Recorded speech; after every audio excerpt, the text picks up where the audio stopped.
The bank teller passed me $5,000 in cash that wasn't mine and said, "Just take it and leave." It was supposed to be a normal Tuesday. The kind of morning that bleeds into afternoon without you even noticing.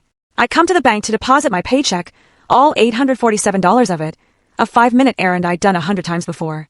I was standing at window 3, sliding the check across the cool marble counter to the teller, a woman named Alicia according to her name tag, when my ordinary day shattered. Her hands were trembling. Not a little nervous shake, but a full-body tremor that made the simple act of taking my check seem difficult. Her eyes kept flicking up to the security cameras in the corners of the ceiling, then back to me with a desperate, piercing intensity that made my skin prickle. "Just take it and leave," she whispered, her voice so low I almost didn't catch it. She was sliding a thick stack of $100 bills back toward me along with my deposit slip. I stared at it. It was a lot of money. "I think there's been a mistake," I said, pushing the cash back toward her. "I'm just depositing this check." She didn't touch the money. Instead, she leaned in closer, the scent of her perfume a faint, floral note in the sterile bank air. "Please," she breathed, the word barely audible.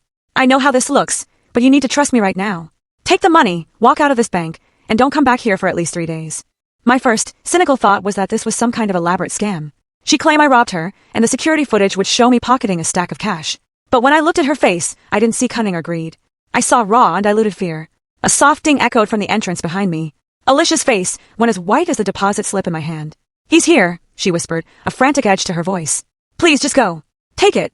I turned, expecting to see some hulking, threatening figure. Instead, it was just a man in a well-tailored business suit, carrying a leather briefcase. He looked like every other mid-level executive who came in during their lunch break. He gave a friendly nod to the security guard, waved to another teller, and took his place in line behind me.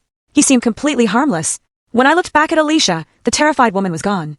In her place was a professional bank teller, typing briskly at her computer, her face a mask of calm.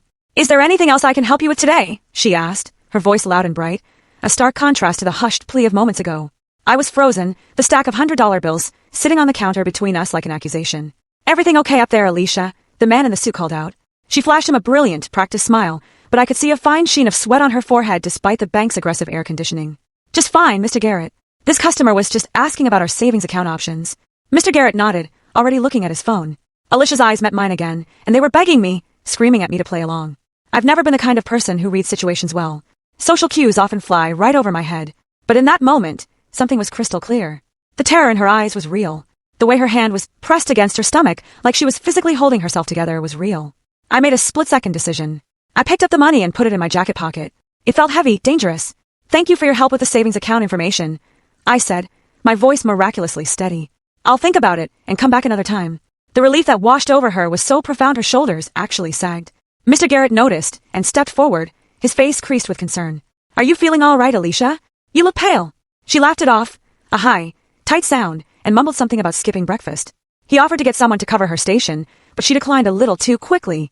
I took that as my cue to get out. I walked toward the exit, my legs feeling like they belonged to someone else. Every step, I expected a hand on my shoulder, a shout from the security guard. But nothing happened. I pushed through the heavy glass doors and stepped out into the crisp October sunlight. The cool air hit my face, and the reality of what I'd just done crashed down on me. I was standing on the sidewalk with $5,000 of someone else's money in my pocket, and I had no idea why. I made it to my car before the adrenaline crash turned my hands into useless, shaking things. I dropped my keys twice before I managed to unlock the door. Inside, with the doors locked, I pulled the money out and counted it. 50 $100 bills, crisp and new, their serial numbers in perfect sequence. That's when I found the note. Tucked between the first and second bill was a small, neatly folded square of paper. I opened it carefully. An address was written in a precise, feminine hand, along with tomorrow's date and a time. 2247, Riverside Drive. Tomorrow, 7 p.m. That was it. No explanation. No name. I sat in my car in the bank's parking lot for 20 minutes, just staring at that piece of paper. The logical thing, the sane thing, was to march right back in there and return the money. Explain it was all a misunderstanding. But the memory of Alicia's face, the sheer panic when Mr. Garrett walked in, stopped me. This wasn't a simple error. This was something else. I pulled out my phone and Googled the address. It was a self-storage facility on the industrial side of town, the kind of place with rows of orange roll-up doors and a keypad entry. I'd driven past it countless times without ever really seeing it. Now, someone wanted me to go there tomorrow night, and they paid me $5,000 to show up. I drove home in a complete daze. My apartment is a small studio in a converted house, the kind of place a 26-year-old freelance graphic designer can afford. It's clean, but it's not much. I locked the door behind me, closed all the blinds, and spread the cash out on my kitchen table. It was more money than I'd ever held at once. My rent was $850. This money could solve so many of my immediate problems, but I knew, with a cold certainty, that it wasn't mine to spend. This wasn't a windfall, it was a transaction for something I didn't understand. I picked up my phone to call the police, but my thumb hovered over the screen. What would I say?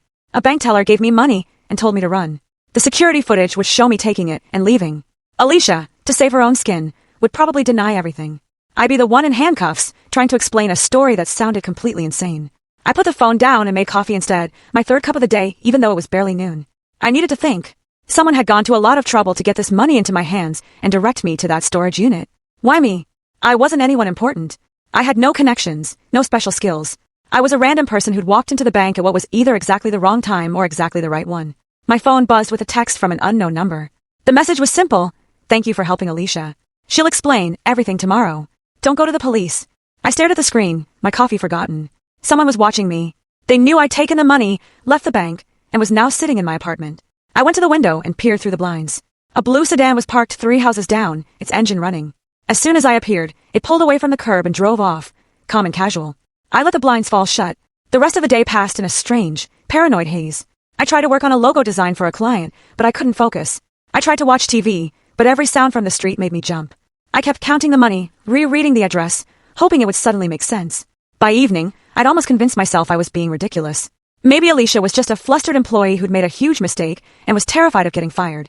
Maybe the address was where she wanted to meet to get the money back without her bosses finding out. Maybe Mr. Garrett was just a strict manager she was scared of. But then I Googled her. Alicia Westbrook, 34 years old, had worked at First National Bank for 6 years. 3 months ago, her husband, Kevin Westbrook, had been killed in a construction accident. The articles called it tragic and mentioned an OSHA investigation. One piece, from a local investigative journalist, hinted at more. It said Kevin had filed multiple safety complaints in the weeks before his death. It said the equipment that killed him had been flagged for maintenance months earlier. Then I found the connection. The construction company Kevin had worked for was the Garrett Development Corporation. I pulled up their website, my heart thudding dully in my chest. On the leadership page, smiling confidently in a team photo, was the man from the bank. Dylan Garrett, Vice President of Operations. The pieces were starting to click into a horrifying picture. Kevin Westbrook dies on a Garrett construction site. 3 months later, his widow is working at a bank, terrified of the company's VP, handing thousands of dollars to a stranger. This wasn't a coincidence. I fell down an internet rabbit hole that night, digging into the Garrett family. They were old money, powerful, responsible for a huge amount of the city's commercial real estate. On the surface, they were pillars of the community. But when I dug into public records, I found a pattern. 3 workplace deaths at Garrett sites in the last 5 years. All ruled accidental. All involving equipment failure. All after the workers had raised safety concerns. The families had settled quietly out of court. All except Alicia Westbrook. Court records showed she had refused to settle. She had hired a lawyer and was pursuing a wrongful death lawsuit. The trial was in 6 weeks. I sat back from my laptop, the full picture coming into focus. Alicia wasn't just a grieving widow. She was a plaintiff going up against a powerful family. And Dylan Garrett was showing up at her work. The $5,000, the address, the meeting, it was all tied to this lawsuit. I just didn't know how. Sleep was impossible. At 3 a.m., I was counting the cash again, the sequential serial numbers staring back at me. This wasn't just strange anymore, it was dangerous. The next day at work was a write-off. I was a zombie in a client meeting, barely hearing their feedback. My mind was at 2247 Riverside Drive. 7 p.m. I still hadn't decided if I would go. Part of me wanted to stuff the money in an envelope, mail it back to the bank, and forget any of this ever happened. But another part of me, the part that was tired of my predictable, small life, was curious. That part wanted to know the truth. That part wanted to help Alicia if she was in real trouble. At 6:30 p.m., I put the $5,000 into my backpack, got in my car, and started driving. The sunset was beautiful, all oranges and purples, but I was too tense to appreciate it. The storage facility was exactly as I'd imagined, bleak and impersonal. I pulled up to the call box, realizing I didn't have a code. Before I could even press the button, the gate began to roll open with a low grind. Someone was watching, letting me in. I drove slowly through the maze of identical orange doors until I found Unit 2247. It was at the end of a row, isolated, with a flickering security light that did little to push back the darkness. I parked and got out, my legs wobbly. The roll-up door was open about a foot, a sliver of light spilling out. "Hello!" I called out, my voice cracking. "Come in," a woman's voice replied. It wasn't Alicia's. It was older, rougher. Every instinct told me to run. But I'd come this far. I lifted the door, just enough to duck underneath. Inside, the storage unit had been converted into a makeshift command center. A folding table was covered in documents and file boxes. A laptop hummed softly. 2 women sat there, Alicia, who looked exhausted but resolute, and an older woman with sharp eyes and gray hair pulled into a severe bun. "Thank you for coming," Alicia said, gesturing to an empty chair. "I know this seems insane. I'm sorry for dragging you into this, but we didn't have a choice." The older woman didn't smile. "Did anyone follow you here?" "I don't think so. Put your phone on the table. Screen up." I did as I was told. She pulled out a small, black device and passed it over my phone, then nodded. Clean. Who are you? I asked, finding a sliver of courage. And why did you give me $5,000? Alicia took a deep breath. 3 months ago, my husband, Kevin, was killed at a Garrett development site. They say it was an accident. It wasn't. She explained how Kevin had been reporting safety violations, how he'd been ignored, then fired, then mysteriously rehired just before the accident that killed him. The older woman spoke next. I'm Patricia Holland. I was a city safety inspector. 15 years ago, I filed a report on Garrett violations. My report was buried. I was forced out of my job. Her voice was steady, but her eyes were hard.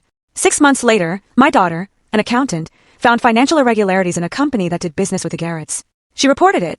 A week after that, she was killed in a hit and run. The case was never solved. The air went out of the room. You think the Garretts? I know they did, Patricia said, her tone leaving no room for doubt. Just like they killed Kevin Westbrook. The Garretts are a criminal enterprise. Fraud, bribery, intimidation. And they eliminate anyone who gets in their way. Alicia opened a folder on the table. I've been gathering evidence for my lawsuit, but I found something bigger. Dylan Garrett comes into my bank. I've been documenting his transactions. Large, suspicious money movements. I've copied records, taken photos. The problem, Patricia interjected, is we can't go to the local police. The Garretts have them in their pocket. We can't go to the feds without ironclad proof, and we can't keep this evidence where they can find it. And that's where I came in. Dylan has been getting more aggressive, Alicia said, her voice trembling slightly. He shows up, asks about my kids, implies that more tragedy could happen. Yesterday, he told me it would be a shame if my legal troubles got worse. That's when I knew I had to get this evidence out. She gestured to the documents. The $5,000 is for my savings. I'm paying you to hide this for 3 days. After that, Patricia has a federal contact who will take it.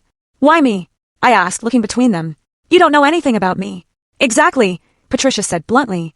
No offense, but you're a nobody. You have no connection to any of this. That's what makes you perfect. They'll never look at you.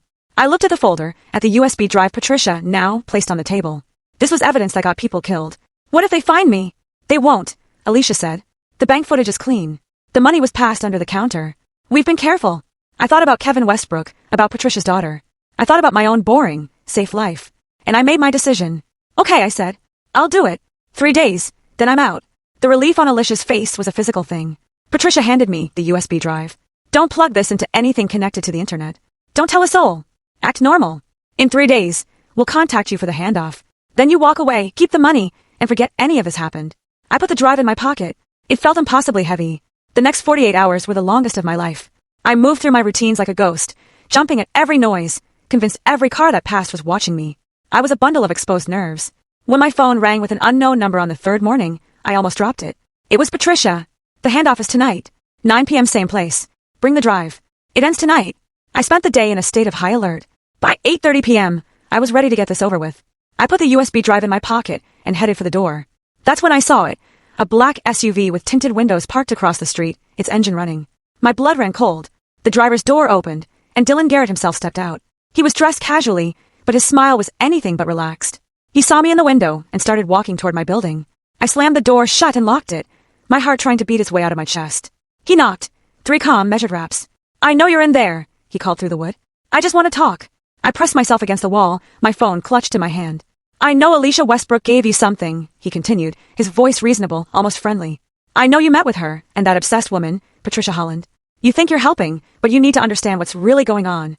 He spun a tale of a disturbed widow, and a vengeful former employee, a fabricated evidence, and a conspiracy theory they concocted to destroy his family. He made it sound so plausible. I'm going to slide my card under your door, he said. Call me tomorrow when you've had time to think. Don't let them use you. I heard the paper whisper across the floor. A moment later, his footsteps retreated, and his car drove away. I stood there, shaking, for a full 5 minutes. Then I called Patricia. Dylan Garrett was just here. At my apartment. He knows everything. There was a pause. Did you let him in? No. He talked through the door. He says you're lying, that the evidence is fake. He's scared, she said, her voice steady. That means we're close. Can you still make the handoff? I looked at the business card on my floor. It looked so official, so legitimate. What if he's telling the truth? My daughter was 28, Patricia said, her voice hardening with a grief that was still fresh after 15 years. She was left to die on the side of the road. That is not a coincidence. It is a pattern. We have to stop them. I tore the business card in half. I'll be there. At 8:45, I left my apartment, the street now clear. I drove to the storage facility, my eyes constantly checking the mirror, but the road behind me stayed empty. I pulled up to unit 2247 at 9 on the dot. Something was wrong. The door was shut tight. No lights on inside. No cars. I got out slowly. Hello. That's when I heard the sirens. 3 police cars swarmed into the lot, boxing me in. Officers poured out, guns drawn, shouting at me to get on the ground. I was slammed onto the cold pavement, handcuffed, and read my rights. It happened so fast my mind couldn't keep up. They found the USB drive in my pocket immediately. "This is the evidence," an officer said. "Bag it." They put me in the back of a squad car. A detective appeared at the window. "Want to tell me what you're doing here with stolen bank records?" "What?" "No. Alicia Westbrook gave them to me. She's investigating." "Alicia Westbrook filed a report 3 hours ago," he interrupted. "Said you stole confidential records from her bank. She named you." The world tilted. I felt like I'd been punched. It was a setup. They'd set me up. At the station, in a cold interrogation room, the story was laid out for me. I was the obsessed one, the dupe manipulated by Patricia Holland, the thief who'd stolen records to harass a respectable family. The evidence was overwhelming because I was literally caught with it. Then Dylan Garrett walked in, his face a mask of concerned sympathy. "I tried to warn you," he said, shaking his head. "They've been doing this for years. You were the perfect pawn." The detective laid out my options: cooperate, testify that Patricia and Alicia had manipulated me, that the evidence was fake. In return, I'd get a light sentence, maybe just probation. If I didn't, I'd take the fall for everything. I was in a nightmare. They'd used me, and now I was going to prison for it. My dad bailed me out the next day. My lawyer, a weary-looking woman, advised me to take the deal. "The case against you is strong," she said. "This is your best way out." But something felt wrong. It was all too neat. And I'd gotten a text, just 2 words from an unknown number: "I'm sorry." Why would they apologize after setting me up? I started digging again, from a library computer. I found another name, Thomas Wright, a former Garrett employee who'd accused them of fraud 6 years earlier. He'd been arrested, taken a deal to testify the evidence was fake, and then disappeared. I found a number. "Don't take the deal," he said when I called, his voice haunted. I did. A week after my probation ended, my house burned down. I lost everything. They told me it was a warning. The evidence was real. "They're too powerful. Find someone they can't buy." He hung up. His warning echoed in my head.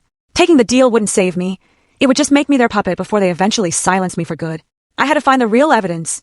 That night, I went back to the storage facility. Unit 2247 was cleaned out, but next door, Unit 2248, had a rental receipt taped to the door in Patricia's name. They'd only raided 1 unit. I broke the lock. Inside was the truth. Boxes and boxes of it. Documents, hard drives, photographs, sworn statements. Years of investigation. The Garrett's corruption was laid bare in shocking detail. The bribes, the fraud, the safety violations they willfully ignored. And the deaths. Kevin Westbrook, Patricia's daughter, others. But the most chilling find was an audio recording. I played it on an old laptop left in the unit. It was Dylan Garrett's voice, cool and calm, discussing the Alicia problem and the Holland situation. They talked about neutralizing the threat, about framing a patsy to discredit any evidence. They were talking about me. They had planned this entire thing. I spent hours documenting everything, copying files onto multiple drives, uploading to encrypted cloud storage. Then I sent it out into the world, to an FBI field office in another state, to investigative journalists at national papers, to whistleblower lawyers. Then I waited. The response was faster than I expected. The FBI was interested. Within a week, federal agents raided Garrett Development. Arrests followed. Dylan Garrett, his brother, his father, city officials, police officers. The house of cards came tumbling down in a very public, national spectacle. The charges against me were dropped. The prosecutor offered a terse apology. The truth came out. Patricia and Alicia hadn't set me up. After I'd left the storage unit that first night, Dylan's people had found them. They'd been threatened, their families' lives used as leverage to force them to file false reports against me. They'd had no choice. The text, "I'm sorry," had been Alicia's, a moment of bravery on a burner phone. I testified at the trial. So did Thomas Wright, finally free from a shadow of fear. The evidence was undeniable. Dylan Garrett was sentenced to 35 years in prison. The company was dismantled. Life didn't just go back to normal. How could it? I'd lost clients. I got death threats.